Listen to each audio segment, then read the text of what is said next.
All India Radio, Chennai.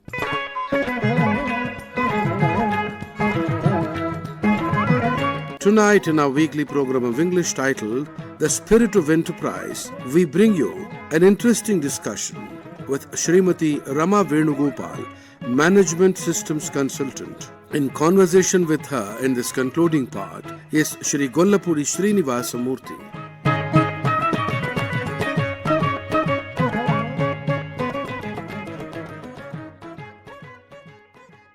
Welcome back, ma'am.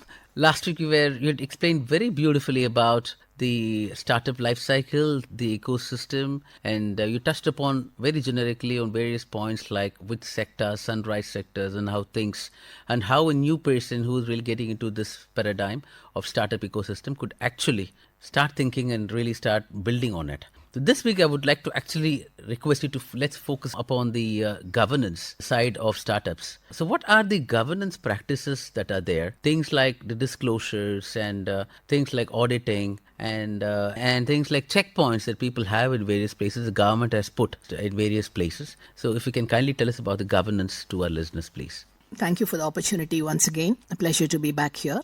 Now, when we're talking about the governance in businesses, it is applicable whether you're a startup or an MSME or a large enterprise. So governance is always part of your business, your entrepreneurial ecosystem. But look at the way the things are happening across the globe and the kind of the financial irregularities that are being reported across the globe on a daily basis, where the leading finance and accounting firms, chartered accountants firms, are being pulled up by the governments for not doing the auditing properly. Not looking into the irregularities. Absolutely. Not doing the auditing properly, because at the end of the day, they are the ones who are actually signing all the audit reports. Why is it that there is a sudden rise of those financial irregularities and non-compliance issues in the last 10 or 15 years, at least in the last one decade? The numbers are actually going up. Same is what we are seeing with the startup ecosystem in the country. Without quoting the names or mentioning the names, if anybody reading the news every day, the kind of conversations, marketplace conversations happening in the startup ecosystem, we are questioning the fundamentals today. Is the governance not applicable for startup? Are the startups not responsible to demonstrate their social responsibility? Exactly. When the startups are there in all the domains, be it health tech, med tech, or you call it as ed tech, any domain, at the end of the day, they are also business ventures. Right. So what is actually missing in the marketplace, in the startup ecosystem in the country, is the startups are not demonstrating their social responsibility, which is something which they have to really take care of. And the governance, that is compliance to your statutory regulations, your various other compliances, taxation and other things, accounting standards, non-financial regulations. Every business, whether it's a startup or a business venture, your market access is always linked to your compliances to non-financial regulations. Absolutely. So these are all the areas where the startups need to strengthen their go-to-market focus and marketing strategies, because these are not in alignment with the compliance requirements at the marketplace. And sometimes we do wonder, what is it that the investors are doing in the name of a due diligence? The due diligence shouldn't be restricted only to your financial due diligence. Even there, the kind of accounting standards, irregularities that are being reported are all purely related to financial regulations now.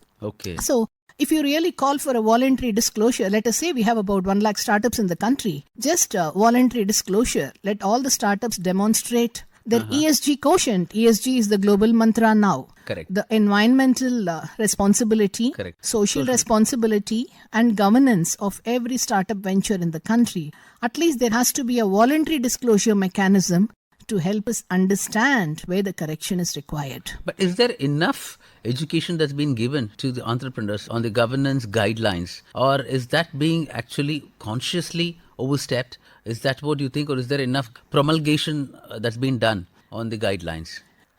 It's a very interesting question. It's a very nice dimension that you brought. Yes, maybe there's nothing like a document given in a black and white that these are all the governance guidelines that a startup has to follow in the country, because again, it's part of your business. Every business is supposed to have its own governance, basic governance quotient.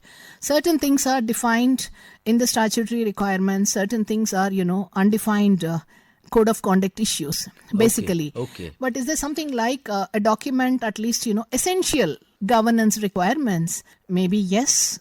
We may have to come out with a document in black and white. Which is obviously a continuous process. Absolutely. Which is obviously a continuous process. But at least there is something that is there at a minimum essential level. metrics. That is what the ESG is all about today. The ESG is all about defining that essential metrics that every business has to demonstrate. So which means it exists. Absolutely. Whereas it exists on one side, where the startup companies have to be slightly more responsible. Absolutely. In actually adhering to it, or fine-tuning it, and then processing it. Who's checking? So that is where the ESG, this thing is all about checking and reporting now. Okay. So there are metrics, there are measurements, and there are disclosures. Understood. Okay. And a third party, a due diligence mechanism, a reporting mechanism where mandate will be given by to the professional bodies and organizations to check all that. But these are all the basic essentials in any business. Every business should have its own environmental consciousness and responsibility, basic social responsibility and a governance. And then why are we trying to bring third-party reporting mechanism? Because why are all these things introduced across the globe? Is because the businesses have failed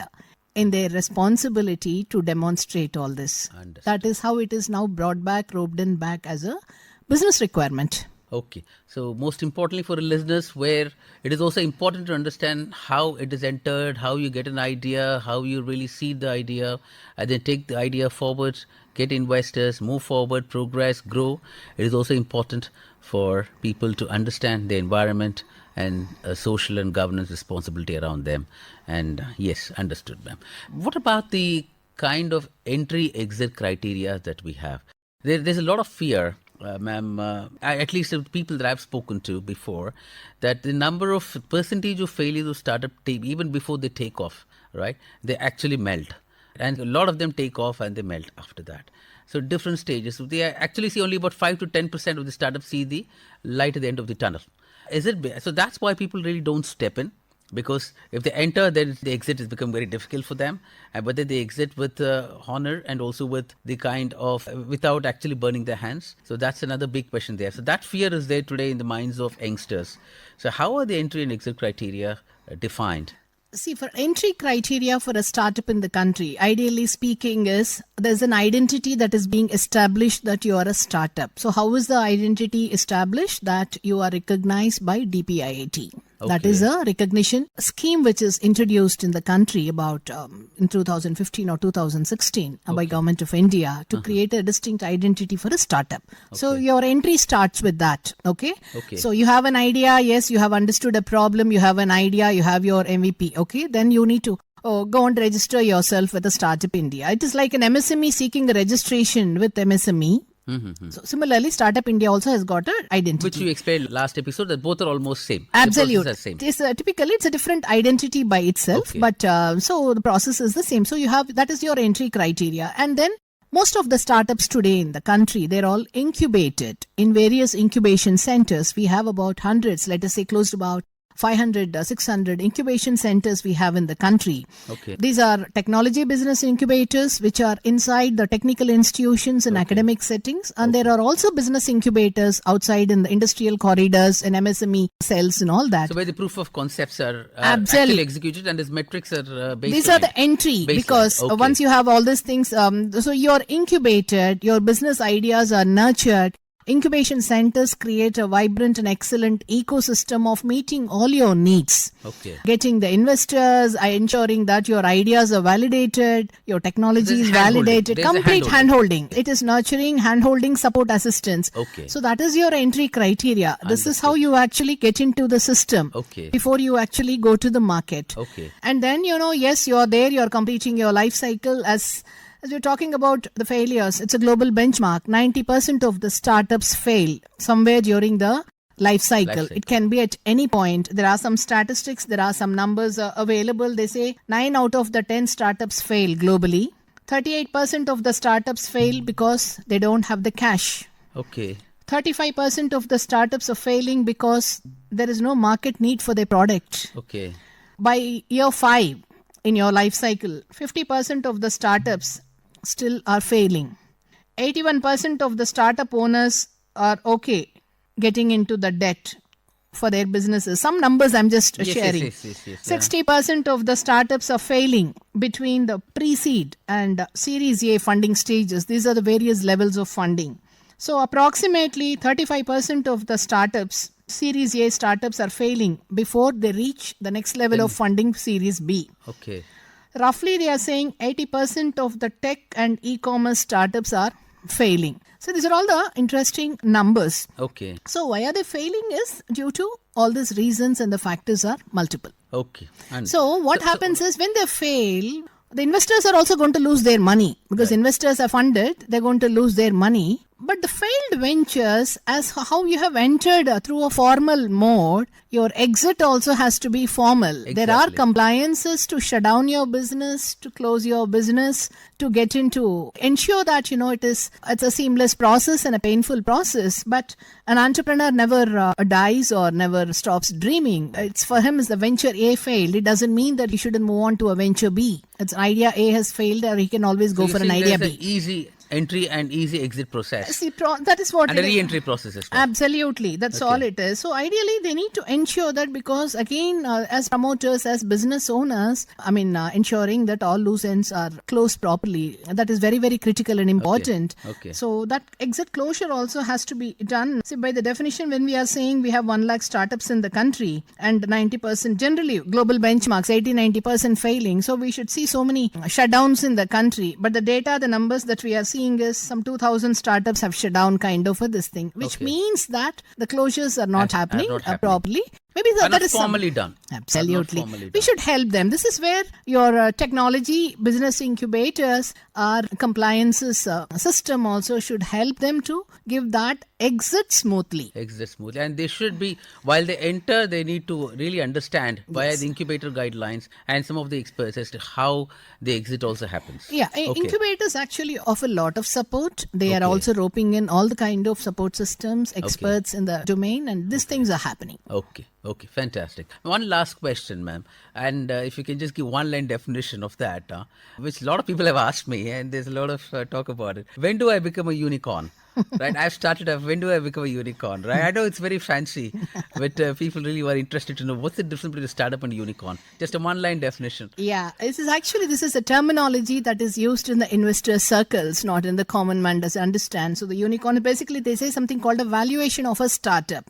So when your business reaches a particular metric or a benchmark key metric, like your business is valued at over $1 billion US, you're called unicorn. So it is something to do with the valuation. Not your top line or a bottom line. So more with the numbers than being fancy. Absolutely. So the investors, that is why we say that we have, as you mentioned very recently, in the last week's session, we have about 108 unicorns in the country. Right. I was just listening to the UK Prime Minister's global call of action, innovation, saying that UK has about 160 unicorns. Being a developed economy, a country, we are a developing economy. We have about 108 unicorns in the country. The Soonicorns are in the pipeline. The Soonicorns are soon to be unicorns. So that list is very long. Okay, very nice. Very well explained, ma'am. Thank you very much, ma'am. Very nice having you on the show. Thank you so much. It's a pleasure.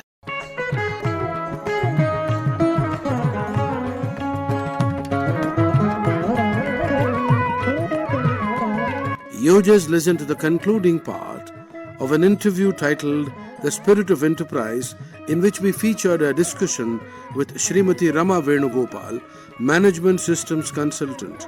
In conversation with her was Shri Gollapudi Srinivasamurthy.